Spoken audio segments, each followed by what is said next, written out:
Welcome to Box and Base, and today we're going to be reviewing Team USA's roster for the World Baseball Classic because I'm very interested to really break down and get into the nitty gritty of this roster. So I want to start off and really talk about the starters and the relievers, just the pitching staff in general. And before I really break down this pitching staff, I want to talk about these starters because all of them want to play for Team USA, want to pitch for Team USA, and that's super important because in the past, this is where Team USA has really struggled.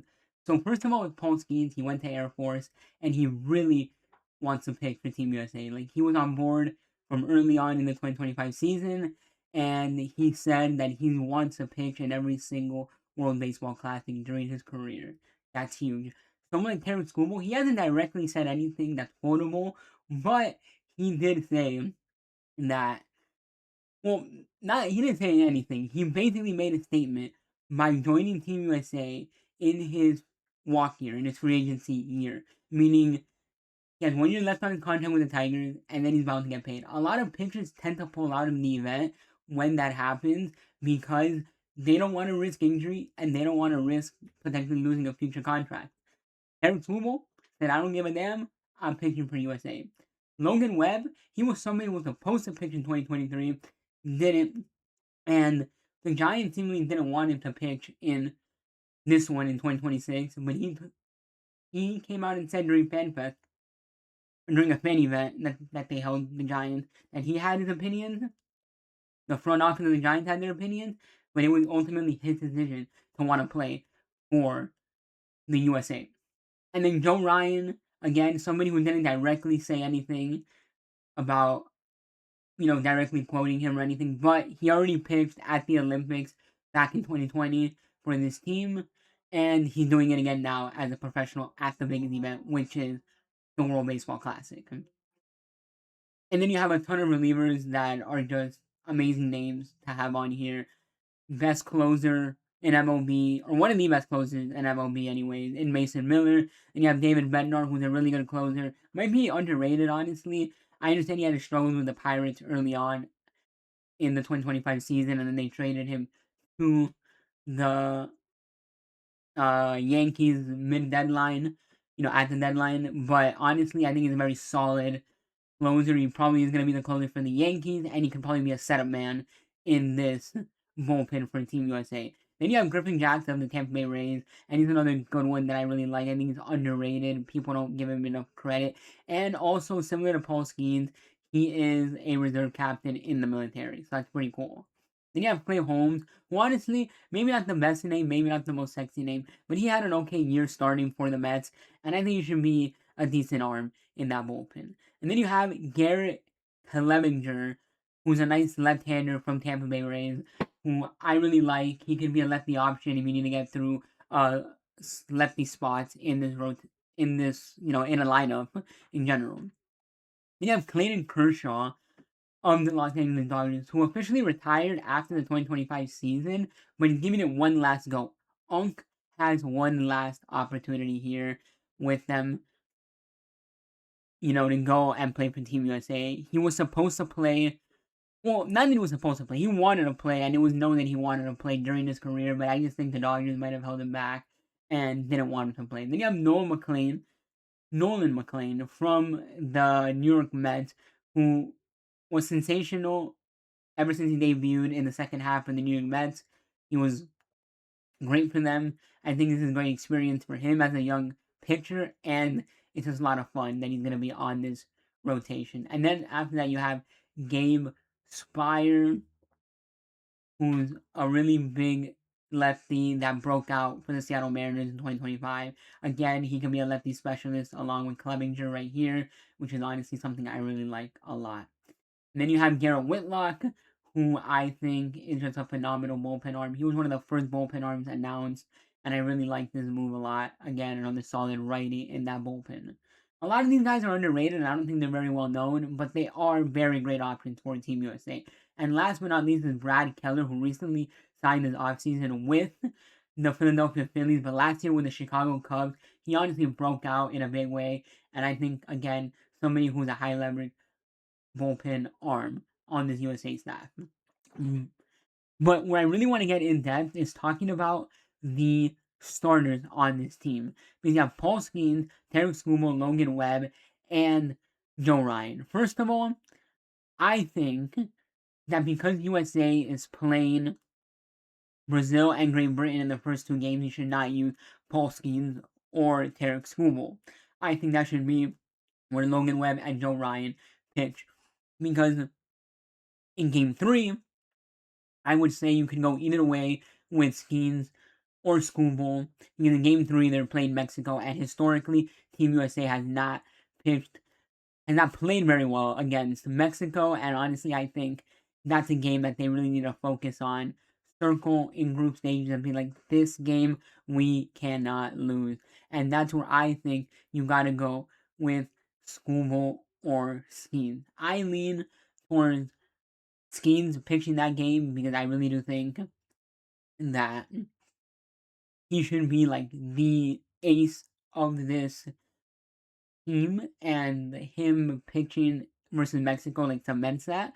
But again, it all depends how Mexico constructs their lineup. You could go with Skubal, who's a lefty. I mean, that's what makes it so great. You have two bona fide aces, the two best pitchers in MLB with Skeens and Skubal, and they're both opposite-handed pitchers, meaning Skeens is a right-hander and Skubal is a left-hander. So I really like that for Team USA because it gives them two absolute dominant aces, the two Cy Young winners in their respective league, NL and AL, and they're both lefty and righty. Like, it gives you a ton of options there of how you want to set them up.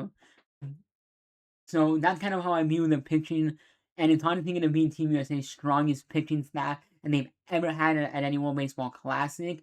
And maybe their weakest link are someone like a Clay Holmes and a Clayton Kershaw. But honestly, I don't expect Clayton Kershaw to get many innings. I expect him to be a kind of ride the bench, one last hurrah, and just chase a championship on the bench type of thing. Maybe if there's like a big blowout game and they need somebody to eat innings, you could get Clayton Kershaw in there. But honestly, he was not terrible at all. He had like a mid-3 ERA with the Dodgers. So honestly, really, I don't see that many weaknesses in this staff, and there's a lot of options for them in terms of matchups on this pitching staff. Then next up, you go to the position players, and this is where it gets really interesting. So we're going to kick it off with the infielders. You have Bryce Harper at first base. Bryce Terang is the only actual primary second baseman on this roster. Then you have the third basemen, which are Alex Bregman and Ernie Clement. Even though Ernie Clement is more of a utility guy, I will get into that in here in just a bit. And then shortstops, you have Bobby Witt Jr. and Gunnar Henderson. Now with this, I really see it. Bryce Harper is basically going to be the starting first baseman. There's nobody else that I think is really going to start above him. And then you have Bryce Terang, who honestly they might start Gunnar Henderson at second base, but I really do like Bryce Terang because he's a good guy who can hit for average, and he plays the position very well. I mean, I would probably lean towards starting Bryce Terang over Gunnar Henderson just because he's more natural at the position than Gunnar. But if they ever needed to platoon or get someone else in there, they could always go with Gunnar. I believe Gunnar is a lefty. I'm not sure what handed it is Bryce Terang is right now. I believe he's a righty. So that's a very interesting little wrinkle for this team. And I also just realized I forgot to put up the catchers here. Will Smith and Cal Raleigh, which, by the way, that's very simple. I think Cal Raleigh is going to be the starter, and then Will Smith can just play backup. Or if they really wanted to get a right-hander at first base, they could platoon him with Bryce Harper. Now, at third base, it's obviously going to be Alex Bregman starting there. But I did list Ernie Clement because he did play the most games at third base this past season with the Blue Jays. But he really is a Swiss Army, utility guy. He might play some second. He might. I don't think he's going to play shortstop because if they do play anyone else at short, it'll be Gunnar. He might play some outfield, though. He did see some time at outfield. But I really do think that he most likely will get some pinch hit opportunities off the bench, and then Ernie Clement can play some second if they really want him to start somewhere. Now for shortstop, it's Bobby Witt Jr. and Gunnar Henderson. I don't really see Bobby Witt Jr. like getting benched at all. I know that he spent time on the bench in the last one, which honestly is kind of criminal and it keeps me up at night. But I really don't see him sitting on the bench unless he like struggles and they really need to get someone else in there. And Gunnar is like just playing better in the tournament. Other than that, I really think Bobby Witt's gonna be the one getting all the reps at shortstop, and then Gunnar might just play, some second, maybe factor in at third, but really, I see him getting most of his reps at second if they do start him. And then in the outfield, you have Corbin Carroll in left field, center field, PCA, Kiefer Armstrong, and Byron Buxton. In right field, you have Team USA captain, and at the time we're recording this, he's also in the MLB The Show 26 cover athlete. Aaron Judge, and then DH is going to be Kyle Schwarber. Kyle Schwarber is not going to see the field. There is no world where he should be seeing the field at all, in my opinion. As for the outfield, I really don't think Judge is going to be starting in right field. There's nobody that's going to be starting over him in right field, in my opinion. Then you have center field, where I think it's really going to depend on how they want to play it, because I think PCA is a better defender, but Byron Buxton is a great hitter, and he's also a great defender in his own right. However, PCA is the left-handed hitter, and Byron Buxton is a righty, so they might platoon them depending on who's pitching on the mound.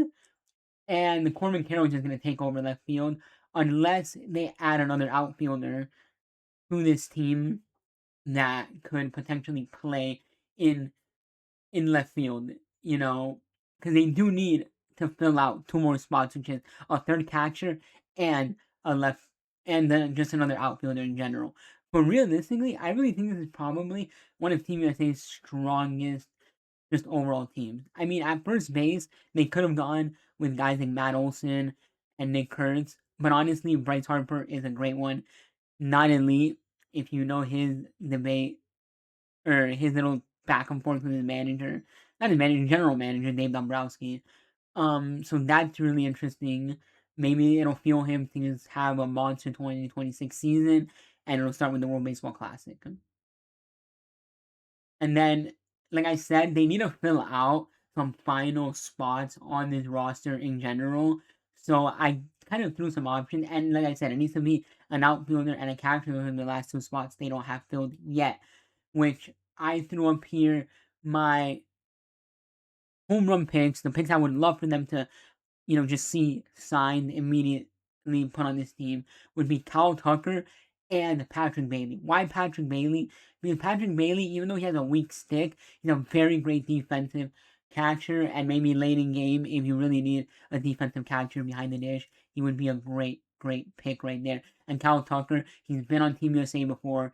He's been great for this Team USA in the past. So I think he's a very, very great option to play for Team USA if they're going to add one more player. However, I did include two other options that could fill out this last two spots. One of them would be Jackson Merrill, who would be pretty interesting because he would factor in at center field. However, I think he could also play maybe some left field, maybe even right field, but then again, I don't really see anyone taking Aaron Judge's spot, so I think he's going to play left field or center field if he were to be added to this team. And then Shea Langoliers, aka Shea Bangoliers. He was one of the most underrated catchers in 2025. He had a better second half than Cal Raleigh overall, if you look at the stats. A better slash line. He was just a better overall catcher. Cal Raleigh just had the more power over him, like the more power numbers over him. But honestly, if you're going to add anybody, any of these four right here, Kyle Tucker, Patrick Bailey, Jackson Merrill, or Shea Langoliers would be great final options for this Team USA. This is basically how the team is looking right now. They, like I said, they obviously need to fill out two more rotation spots, but I really like where Team USA is sitting right now, heading into the 2026 World Baseball Classic. I think, in my opinion, even though I'm a biased USA fan, that they right now should be the favorites to win it all. I mean, they have one of the strongest rosters, and it just matters about performance in the in the key spots.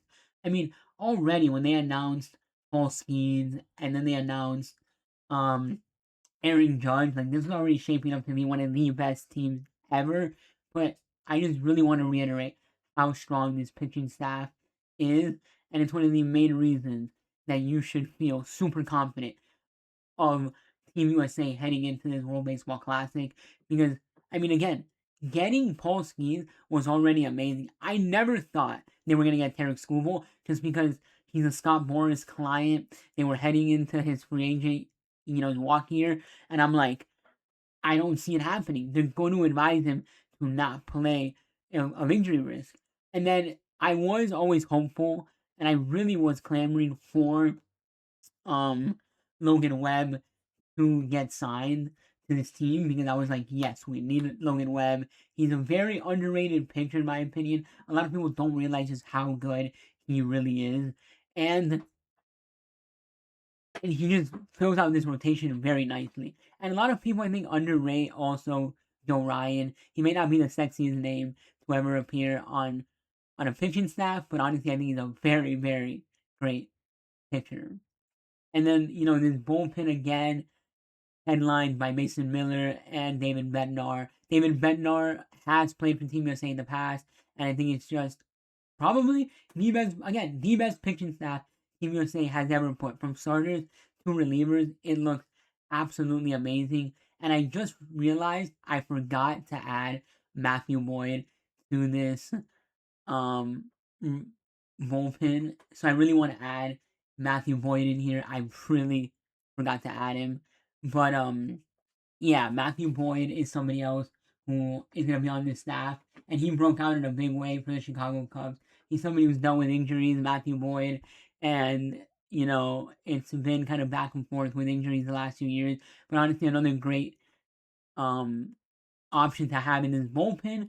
And again, with guys like Noah McLean, with guys like Matthew Boyd, they have options to slot in somebody else in that rotation if they need an extra starter throughout this tournament.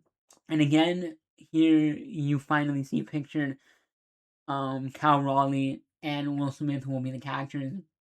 Will Smith could play some first, like I said, and honestly, Cal Raleigh is gonna be a starting catcher. He hit 60 bombs. He had an absolutely historic season for a catcher.